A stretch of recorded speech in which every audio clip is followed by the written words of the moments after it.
नाम लाल बहादुर यादव है। मैं मध्य प्रदेश के भारतीय जनता पार्टी का कार्यकर्ता सदस्य हूँ मैं, और मैं सभी मध्य प्रदेश वासियों को हार्दिक शुभकामनाएं होली का पर्व पे देना चाहता हूँ। और मैं कहना चाहता हूँ, हर वर्ष के तादाद के जैसे होली मनाई जाती है, उसी तरीके से इस बार भी होली मनाई जाए। बहुत बहुत धन्यवाद। नमस्कार, बहुत बहुत स्वागत है आपका अक्षर दुनिया वेब टीवी में, और मैं हूं आपके साथ शिप्रा। बुलेटिन की शुरुआत करते हैं कुछ खास खबरों के साथ। मध्य प्रदेश में बेमौसम बारिश ने किसानों को संकट में डाल दिया है। बेमौसम हुई बारिश के चलते चने और गेहूं की फसल को नुकसान पहुंचा है। किसानों के लिए सरकार से कांग्रेस द्वारा मांग की गई है। उन्होंने कहा है कि सरकार किसानों को नुकसान से उबारने के लिए 40,000 प्रति हेक्टेयर के हिसाब से मुआवजा दे। की स्थिति हुई, भारी नुकसान हुआ है, कांग्रेस क्या मांग करेगी? देखिए, उजड़ी हुई फसलें, रोता हुआ किसान और टूटे हुए सपने, एक बड़ा ही दुखद दृश्य आज का है।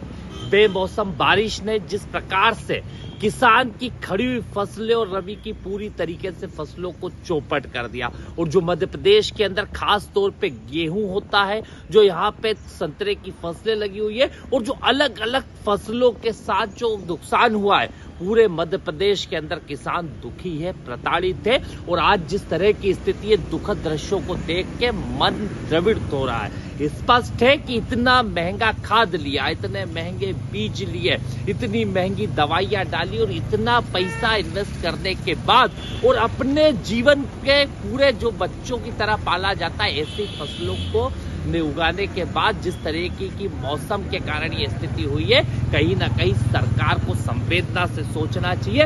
और स्पष्ट है, सर्वे के आदेश तो करे ही करे, साथ में पहले फौरी राहत देने का काम करे, और कम से कम 40,000 रुपए हेक्टेयर का मुआवजा किसानों को मिले।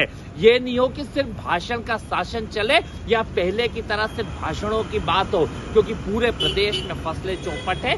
सरकार को संवेदना से सोचना चाहिए। सत्र चल रहा है पूरे प्रदेश के किसानों के लिए, विधानसभा के अंदर 2 दिन सिर्फ किसानों पे चर्चा हो। जहां एक और होली का सेलिब्रेशन पूरे जोरों पर चल रहा है।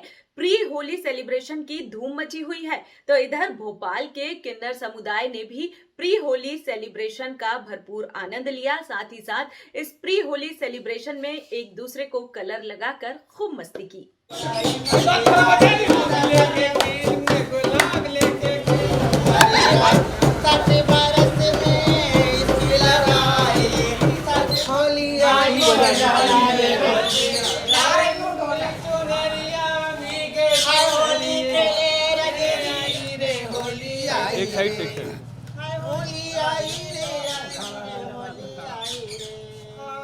हमारी परंपरा शुरू से चली आ रही है। हम राखी में भुजरिये निकालते हैं, होली में होली मनाते हैं, दिवाली में दिए जलाते हैं, ईद पे सिमैये बनाते हैं। हम मंगलवार के किन्नर मंगला मुखी हैं।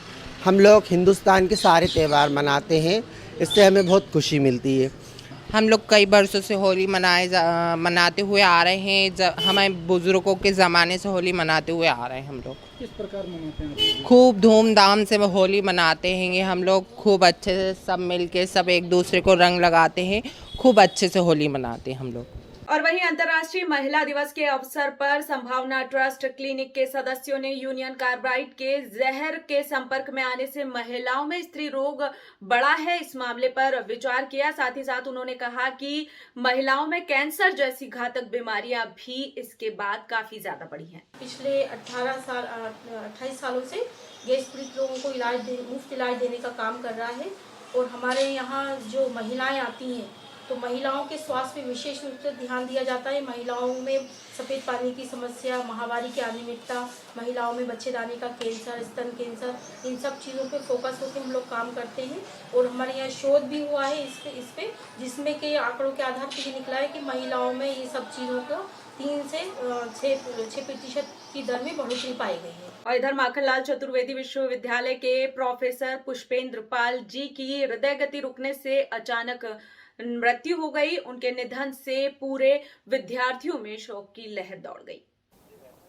वो माखनलाल चतुर्वेदी पत्रकारिता विश्वविद्यालय में प्रोफेसर थे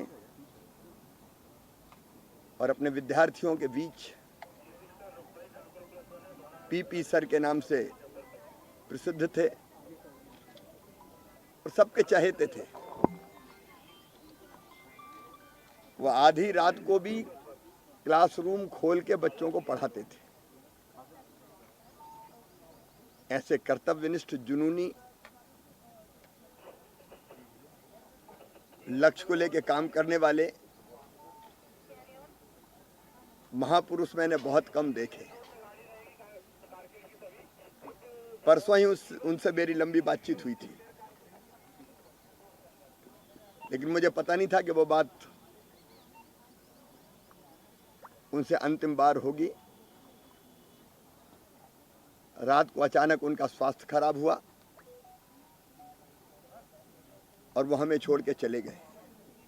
जन औषधि दिवस पर चिकित्सा शिक्षा मंत्री विश्वास कैलाश सारंग पहुंचे प्रधानमंत्री जन औषधि केंद्र। वहां मंत्री सारंग ने औषधि केंद्र से दवाइयां भी ली और साथ ही साथ डिजिटल पेमेंट भी किया। हमारे देश के यशस्वी प्रधानमंत्री नरेंद्र मोदी जी स्वास्थ्य की व्यवस्थाओं को लेकर हर तरह की उन्होंने नवाचार किए हैं और स्वास्थ्य व्यवस्थाएं लोगों को समय से मिलें और सस्ती मिलें, उसके लिए उनका जन औषधि केंद्र एक बड़ा प्रकल्प है। आज हम सब ने जन औषधि दिवस मनाया और आज मैं स्वयं भी जन औषधि केंद्र पहुंचा हूं और मैंने आज यहां से दवाई खरीदी है।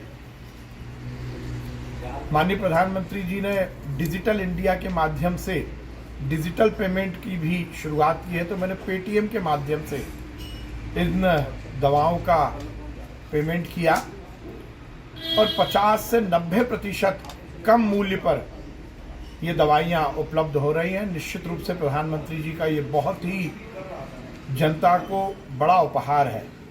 आज जन औषधि केंद्र पर मैं आप सबसे अनुरोध करता हूँ कि हम सब भी ये जेनेरिक दवाइयों का उपयोग करें और इसका प्रचार प्रसार करें, जिससे लोगों को सस्ती, गुणवत्तापूर्ण दवाइयाँ मिल सके। फिलहाल के बुलेटिन में इतना ही। आप बने रहिए अक्षर दुनिया वेब टीवी के साथ। अभी के लिए मुझे दीजिए इजाजत। नमस्कार।